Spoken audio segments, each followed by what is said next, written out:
Assalamualaikum warahmatullahi wabarakatuh. Alhamdulillahirabbil alamin. Shalatu wassalamu ala asrafil anbiya'i wal mursalin. Sayyidina Muhammadin wa ala alihi wa sahbihi ajma'in. Amma ba'du. Ikhwani rahimakumullah. Kita semuanya dalam bulan yang sangat istimewa, yang bulan tersebut dimuliakan oleh Allah Subhanahu wa taala. Dan karena dimuliakan oleh Allah Subhanahu wa taala, orang yang memuliakan bulan tersebut akan menjadi mulia di hadapan Allah Subhanahu wa taala. Syahrul Ramadan ataupun bulan Ramadan juga disebut dengan bulan Al-Qur'an, Syahrul Qur'an. Li'anna nazala fihil Qur'an, karena turun di dalam bulan tersebut Al-Qur'annya atau kitab suci Allah Subhanahu wa taala. Timbul pertanyaan bagi kita semuanya, mengapa kitab suci Al-Qur'an ini dikategorikan kitab suci yang sangat istimewa?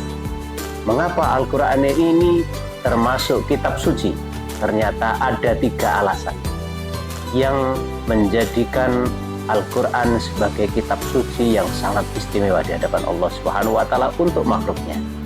Yang pertama, bahwasanya di dalam Al-Qur'an tidak ada intervensi dari semakhluk apapun, baik manusia, jin atau malaikat. Maka dari itu, ketika ada suatu kitab ataupun suatu buku yang di situ ada intervensi manusia, maka bukan Al-Qur'an. Maka di situ bukan kitab suci. Maka di situ pasti buatan manusia. Apa sebabnya? Karena di dalam Al-Qur'an ada tantangan Allah Subhanahu wa taala. Tantangan apa di situ?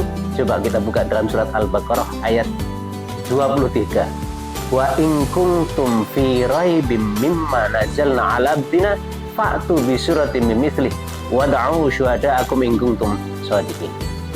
Allah Subhanahu wa taala mengisyaratkan bahwasannya wa in kuntum fi raibim mimma nazzalna 'ala abdina, kalau kalian semuanya ada keraguan atau ragu-ragu dari apa-apa yang aku turunkan kepada abdina, yaitu Rasulullah SAW, fa'tu bi mithlihi, fa'tu bi suratin min mithlih, maka coba buat satu surat saja yang bisa menandingi ayat-ayat Allah Subhanahu wa taala, menunjukkan bahwasannya Al-Qur'an ini adalah tidak ada intervensi dari siapapun, mutlak dari kalamullah Subhanahu wa taala. Itu yang pertama.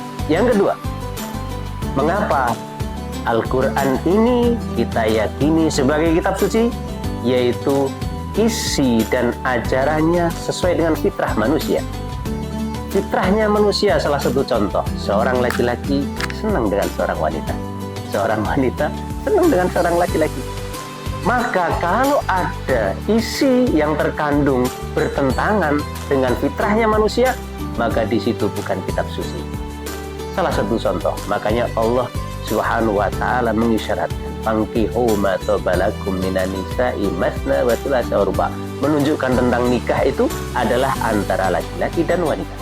Kalau ada yang menyalahi hal itu, ada seorang laki-laki, dia senang dengan seorang laki-laki, seorang perempuan senang dengan seorang wanita, dia menyalahi fitrahnya manusia, maka akan melanggar syariat Allah Subhanahu wa taala. Itu yang kedua. Yang ketiga, di antara isi yang terkandung di dalam Al-Qur'an tidak ada kontroversi sama sekali. Tidak ada yang bertentangan antara satu dengan yang lain. Misal, kita lihat Allah itu adalah satu. Allah adalah Esa. Qul huwallahu ahad. Allahus samad. Lam yalid wa lam yulad wa lam yakul lahu kufuwan ahad. Kalau ada yang mengatakan kitab suci bahwasanya Allah atau Tuhan itu lebih dari satu, maka dia pasti bukan kitab suci, karena Allah hanyalah satu. Untuk itu, ketika kita sudah mengetahui, kita yakini bahwa Al-Qur'an itu adalah kitab suci, maka kita harus sering membacanya, sering menelaah, tadabbur, dan mengamalkan isi-isi Al-Qur'an tersebut. Allah Subhanahu wa taala memberikan Al-Qur'an ini sebagai pedoman hidup, sebagai orang yang pengen hidupnya berjalan dengan baik, ia selaras dengan kehidupan yang hakiki baik dunia dan akhirat.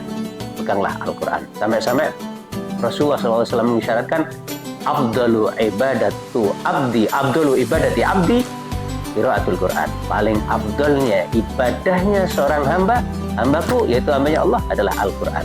Orang yang membaca dalam keadaan sholat pahalanya lebih tinggi daripada orang yang di luar sholat. Orang yang membaca dalam keadaan berwudu lebih tinggi pahalanya daripada dia di dalam keadaan wudu. Orang yang membacakan dalam keadaan yang di situ mengerti maknanya lebih tinggi kehadirat Allah ataupun derajatnya di sisi Allah daripada yang tidak mengerti. Maka dari itu kita semuanya harus mengetahui bagaimana pentingnya kita semuanya membaca Al-Quran, mendalami maknanya sebagai ibadah yang paling tinggi di sisi Allah Subhanahu wa Ta'ala. Mudah-mudahan kita semuanya bisa membaca Al-Quran setiap saat, bahkan menghatamkannya, dan kita tadabbur ma'anihi, ataupun kita selalu mengingat makna-maknanya untuk kita terapkan di kehidupan kita masing-masing, baik untuk kehidupan kita di dunia ini sebagai bahan pedoman untuk kehidupan selain di dunia ini, di alam kubur, di alam akhirat, sampai yaumul qiyamah. Insya Allah akan menjadi orang yang bahagia sampai mendapatkan syafaatul Quran di dunia wal akhirah. Mudah-mudahan kita semuanya termasuk orang-orang yang mendapatkan syafaatul Quran di dunia wal akhirah. Di bulan yang suci ini kita semuanya perhatian dengan kitab suci Al-Quran yang menjadi kalamullah subhanahu wa ta'ala. Mudah-mudahan kita semuanya termasuk yang masuk ke dalam surganya Allah.